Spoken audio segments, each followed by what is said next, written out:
Golson. I've spent over a decade at the intersection of insurance and technology as a founder, a CEO, and a podcast host.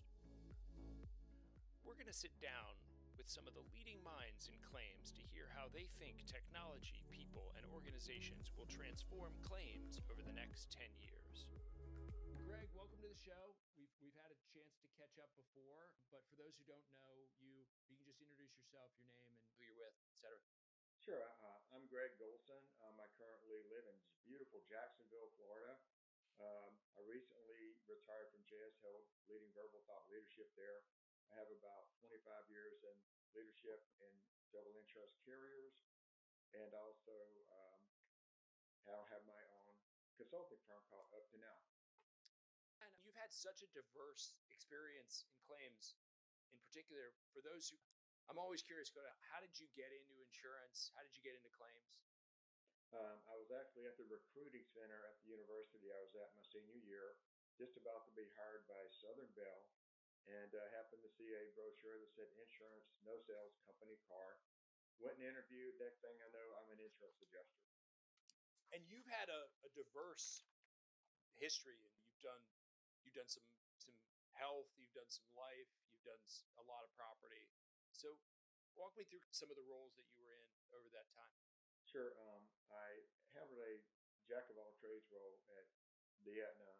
Anything in my territory, whether it was a bodily injury claim, a property claim, a product liability claim. I served 39 tours of catastrophe duty, handled about 12,000 claims before I got into leadership, and about 350 large loss claims in about 13 states.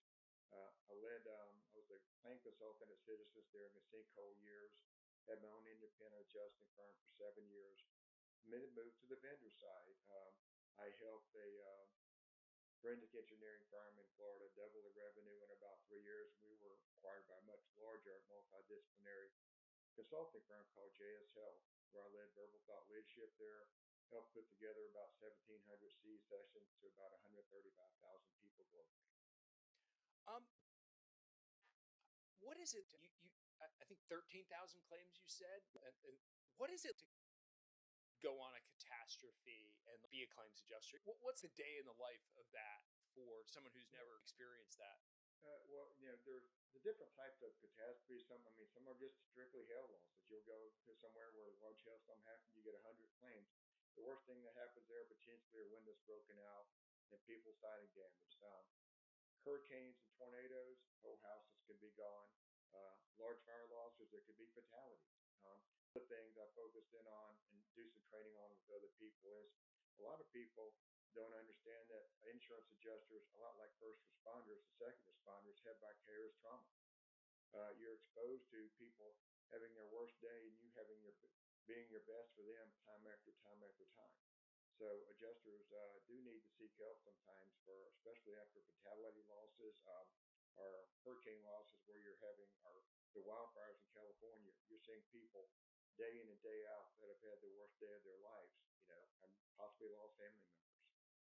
And you're trying to do just your routine job under those circumstances, and that not only affects you emotionally, but like even your ability to do routine tasks has got to be challenging. Going through a spreadsheet, it's a long day. You depending on how in shape you are. Lifting a 2-story ladder 10 times a day, getting on roofs in 100-degree weather all day long, climbing in and out of fire damaged structures and hurricane structures.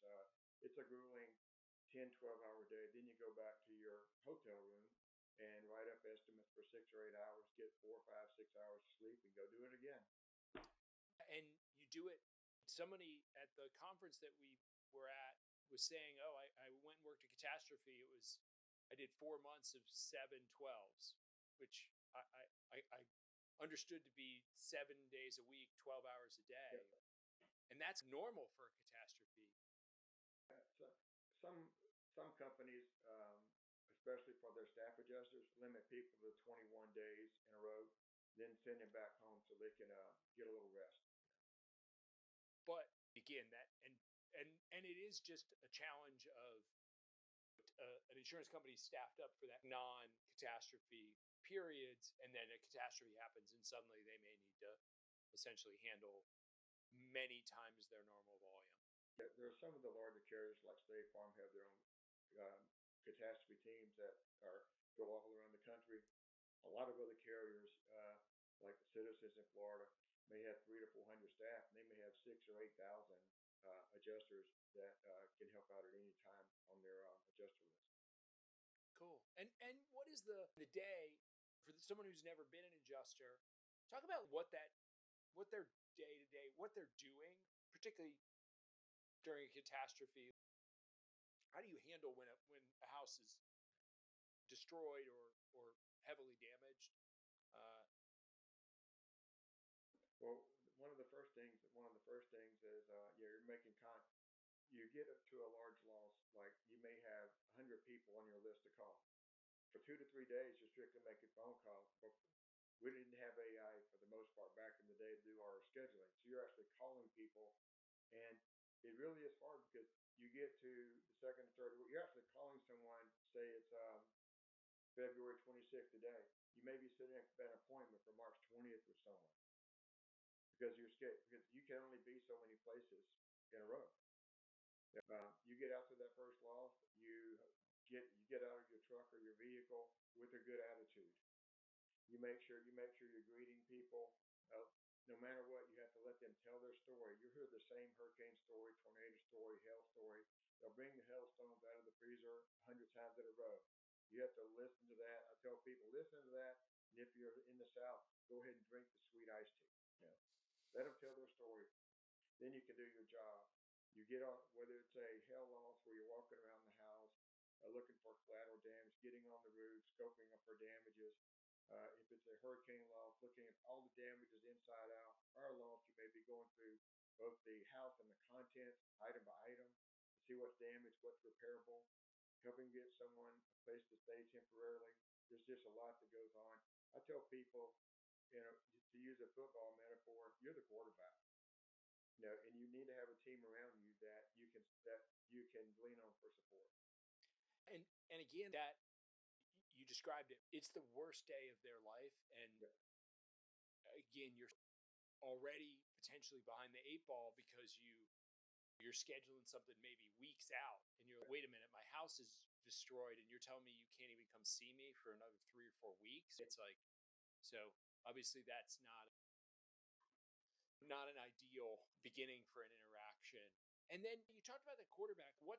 So there's the field adjuster, there's the person who's in the field meeting people, taking pictures, looking at stuff. But then what's the rest of that team look like? Who else are they interacting with? If there's structural damage, you may have a forensic engineer. You may need a environmental health and safety person to look at some of the air quality issues or smoke pipe damages. You need a temporary restoration company to come out to mitigate damages. Then you may work with a contractor to actually do the work. You may work with an art conservation company. People have artwork type things. There's burner restoration companies. You're depending on your underwriting company at your own company to get you the information about the risk of prior losses. So there's a lot of different people that an adjuster leans on to get that work done. And then obviously you've been around the block and lived through a number of technology transformations and revolutions, from the arrival of the internet to 3D cameras and now AI. Describe what was some of the changes you saw at various points there, and maybe how, if you can remember, what the expectations and the reality was for each of those transformations.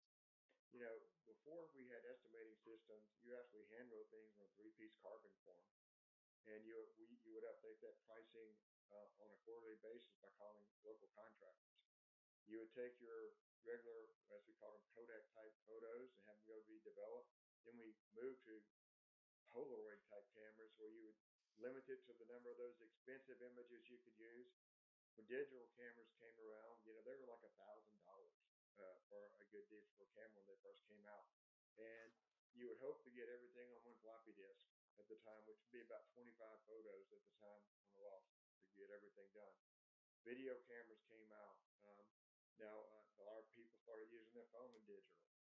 But I think using the technology of the systems out there like Matterport that actually can measure a room. I could take one photo of this room here, and it would capture the walls, the floor, the ceiling, everything in it. And then if someone were working on that room, potentially, I could also take a photo the next day, and I could time lapse to see what was happening in that room. You could, if you scale that up to a large warehouse, you could see how many people were working in the structure and how much they'd clean from day to day. A lot of that information, and I could get that information instead of an adjuster at a centralized office stuck in Chicago, having to download 300 high-def photos over 20 minutes. I could send them one link and walk them through the building virtually. Then I could also embed 2D photos to show the thickness of walls maybe, or serial numbers on certain things and things like that. So the technology can really allow me to help that adjuster set proper reserve and also write a defensible estimate based on scope that they could also see. Because a lot of property damage in particular, there's disagreements about the prior condition of the property may have been. I know you were telling me a story about the arrival of 3D cameras and the ability to change that. I believe it's Citizens. Can you share what that story? Several carriers do this now, and a lot of carriers want to work with a adjusting firm or engineers. If let's say we have these 100 buildings we know in Sarasota are gonna that you're going if something happens to those, you're going to be the person we're going to hire to do that. So 3 to 4 days before a hurricane, even before that even, but especially then, you could go in and have someone take the 3D photos. Now you have the pre-loss condition of that structure. Even if the structure was totally washed away, you have that information. But wow, I didn't realize that. So literally, basically, carriers are watching the Weather Channel going, a storm's coming, and so they get teams out to photograph a lot of their. Yep. Wow. Yep. How often does that happen? It depends on how forward thinking the company is, because if you could show that something's prior damage, it's a different deductible, potentially, or maybe the damage even happened before the policy went in force, and then there's also, depending on the cameras they have on site and whatnot, they could tell what's wind and what's flood, potentially, because those two perils are not covered under the same policy. There are a lot of people in the coast that have up to 4 policies. They have a wind, a non-wind, a flood, and an excess flood policy on their home to properly insure it. They've lived through too many hurricanes. They know what's going on. Well, let's talk a little bit about what you see happening now, some of the current challenges that's happening in the claims area. I think in particular, let's talk a little bit about what's happening with the workforce and the graying workforce. So what are you seeing? I'm seeing a brain drain in our industry. We have a lot of people in their 50s and 60s in the industry, and while we're having some young people join, there's a large gap between handling small claims and having someone trainable to handle a large complex loss. There are fewer and fewer people that have that ability to mentor and train someone up. No, again, the way that you learned is how many learn. Thousands and thousands of actual claims and going out, and obviously probably not initially working on the most complex and then steadily graduating. But now you're seeing just people get thrown in away because they're the only body available kind of to do stuff.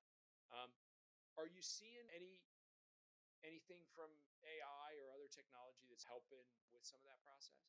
The AI is helping out in a lot of different ways, possibly not in that one area, but a lot of the companies, especially the companies in smaller companies in Florida, would before have, if they got 100,000 losses in a hurricane, they would have to take 100,000 phone calls. That's a lot of phone calls.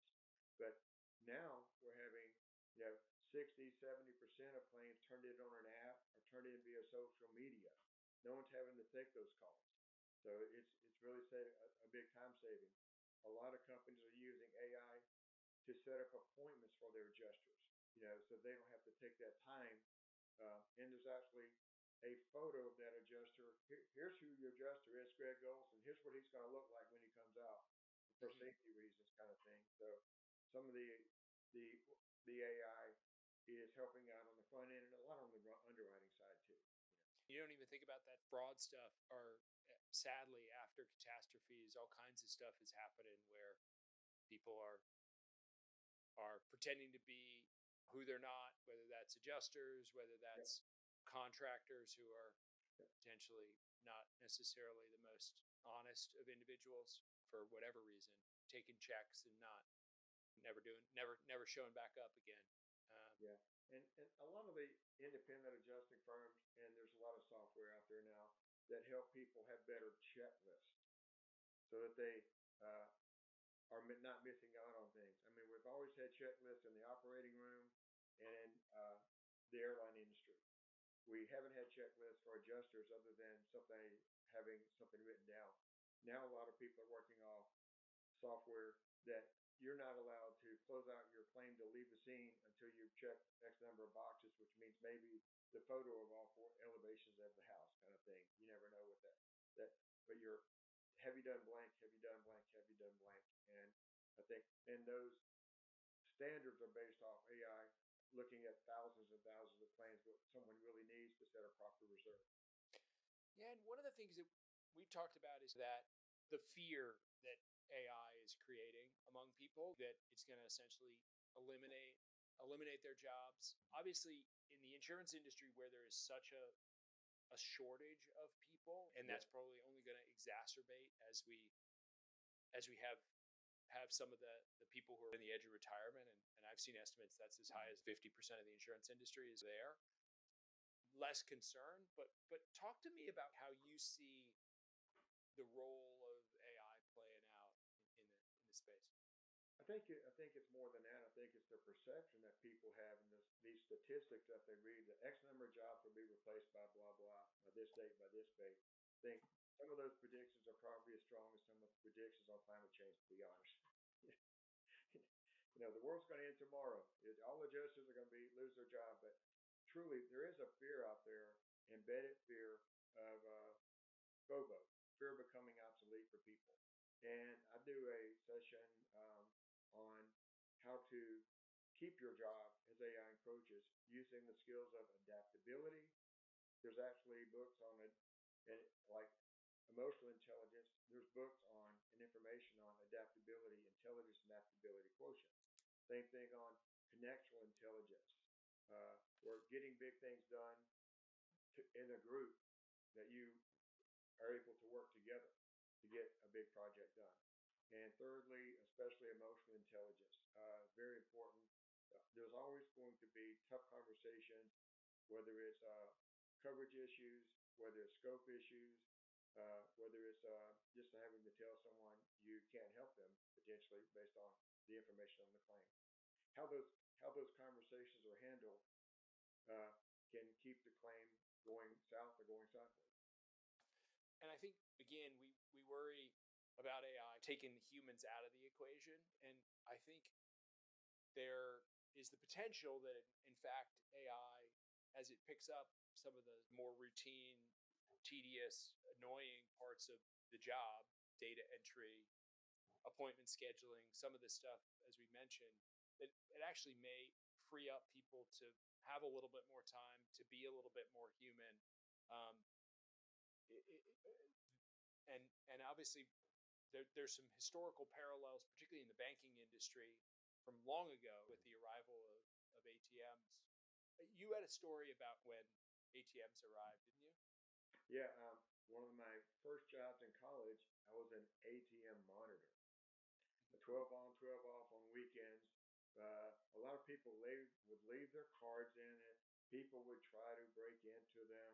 They would go down and you'd have to reboot them on a routine basis. But I was actually an ATM monitor. People were worried when they first came out, especially in rural areas. This strange thing is here. I'm supposed to put my card in. I could talk people through things from my laptop, at the bank. Yeah. And I think you were telling me you had a pretty good time as an ATM monitor. It wasn't the worst job. I believe the statute of limitations has passed since then. Let's just say that I wasn't the only one at the bank on some weekends. Well, I guess we'll leave it at that. Well, cool. What else? This has been amazing. Great to have your perspective and see what's happening in the industry and to share what it was to be an adjuster on some of these things. Before we close, what else would you want people to know? How can they find you? What interesting things should they check out? I think you can find me best on LinkedIn. I love connecting with people on LinkedIn and having a conversation. Gregg Golson on LinkedIn, GTGolson at Comcast.net. Um, and I post regularly on LinkedIn on emerging issues in insurance. Cool. Well, Gregg, really appreciate you coming on, sharing your story, sharing some of your perspective. This is awesome.